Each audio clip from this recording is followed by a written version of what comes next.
Bonjour et bienvenue dans un nouvel épisode de la série d'apprentissage en ligne Twinbush. Je m'appelle Léandre et aujourd'hui j'aimerais me consacrer au sujet de l'équilibrage des pneus. Pour résumer, il faut dire que les pneus doivent être équilibrés pour des raisons de sécurité. Tout simplement, lorsqu'un pneu est déséquilibré, des vibrations se produisent, ce qui peut avoir pour conséquence qu'en tant que conducteur, on ressente des vibrations dans le volant et, dans le pire des cas, qu'il n'y ait plus 100% de contact avec la route. Cela signifie que cette sécurité doit être garantie par l'équilibrage des pneus. Concernant la fréquence à laquelle un pneu doit être équilibré, on peut dire qu'il faut le faire dès qu'un déséquilibre se fait sentir sur le pneu en roulant. Il peut arriver qu'un masse adhésive ou à frapper soit tombé et qu'un déséquilibre se produise. L'équilibrage doit être effectué à chaque changement de pneu et idéalement à chaque changement de roue sur la voiture. Si le pneu a été entreposé pendant la saison, il peut arriver qu'un déséquilibre se produise et que le pneu doive être équilibré. Je vous ai apporté une combinaison roue-pneu, une jante en aluminium avec un pneu neige. Celui-ci doit être monté pour la saison d'hiver. Il faut une certaine préparation pour l'équilibrage. Je vais vous montrer cela avec cet exemple. D'une part, vous devez bien sûr vous assurer que le pneu est toujours en bon état et qu'il peut toujours rouler, et qu'il y a toujours du profil. Pour la jante et le processus d'équilibrage, assurez-vous que la jante et le pneu sont en bon état. Dans ce cas, il y a encore des masses adhésives attachées. Elles doivent être enlevées. La bride présente un peu de rouille superficielle, qui doit être enlevée pour avoir un ajustement sûr et droit sur l'équilibreuse ainsi que sur la voiture plus tard. Et nous allons vous le montrer tout de suite. Retirons maintenant les masses adhésives. On peut le faire avec une spatule en plastique pour éviter d'endommager la jante. On passe sous les masses adhésives, on soulève légèrement et on les retire.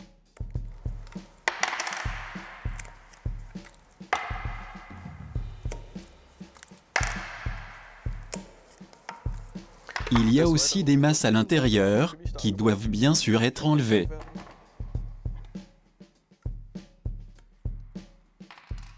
Il y a des restes de colle sur la jante, qu'il faut également enlever.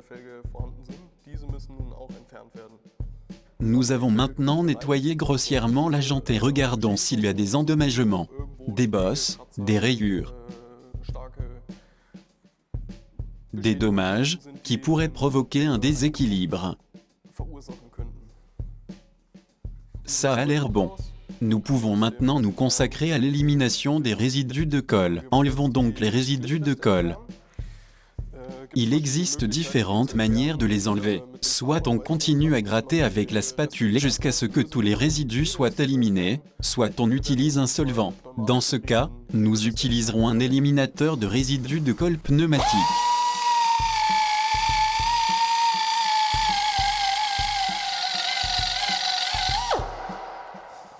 Il existe différentes options pour nettoyer la bride, papier de verre fin, tampon de nettoyage. Enlevez simplement les points de rouille pour obtenir une surface plane.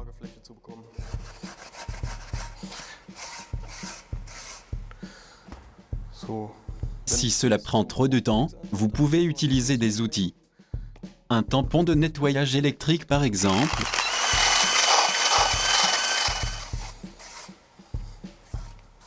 Maintenant, nous enlevons la bague de centrage et l'enjoliveur. Pour pouvoir mettre la roue sur l'arbre de l'équilibreuse. Ici aussi, la surface doit être préalablement nettoyée.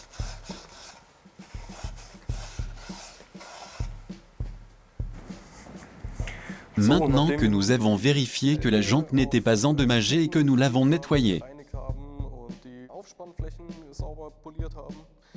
nous pouvons voir la machine. Là aussi, il faut s'assurer que la surface de contact ou la surface de serrage de la jante est propre. Les différents cônes doivent être en bon état et l'arbre doit être parfaitement propre. La surface de contact peut également être nettoyée avec un tampon de nettoyage. Lors de l'équilibrage des roues, les roues sont toujours fixées à la machine avec l'intérieur de la bride ou le côté bride. En règle générale, les jantes en aluminium ou les jantes en alliage léger sont toujours centrées sur la face intérieure avec un cône. Il faut choisir la bonne taille de cône pour cela. Le cône doit être le plus près possible de la bride et reposer dans la bride. Ce ne serait pas bon si, par exemple, le cône est trop petit et ne tient même pas en place, ou si la partie opposée que le cône est trop grand et ne peut même pas pénétrer dans le moyeu de la roue. Nous choisissons donc le cône approprié.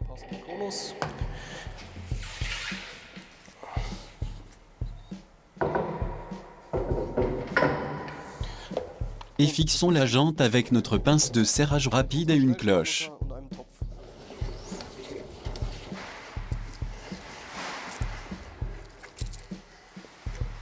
En règle générale, la jante est fixée avec la cloche et la pince de serrage rapide. Il existe des conceptions spéciales sur des jantes comme celle-ci, par exemple, où la cloche pénétrerait dans les rayons et ne créerait aucune véritable résistance. Dans ce cas, on ne mettrait pas de cône côté bride.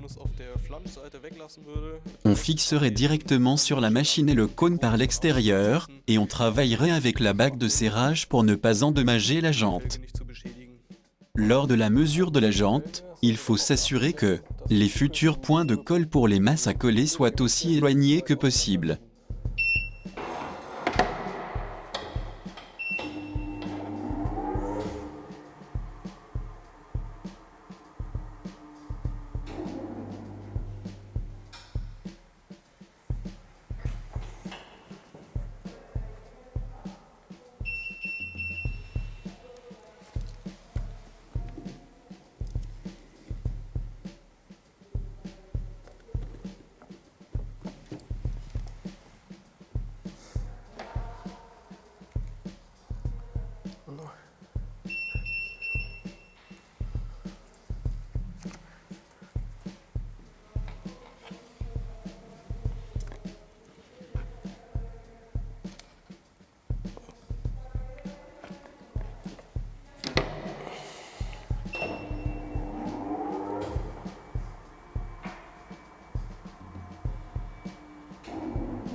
Maintenant, notre roue est équilibrée.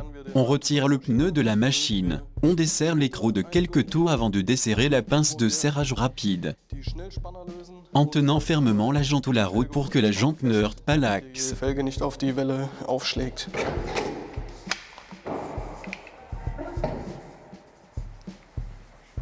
Nous utilisons le même procédé pour notre jante en acier.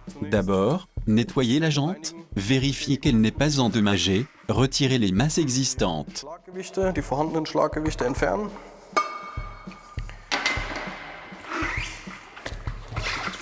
Retirez aussi les masses affactées. Nettoyez le point de contact du rebord de la jante et, à la machine. Choisir le bon diamètre de cône.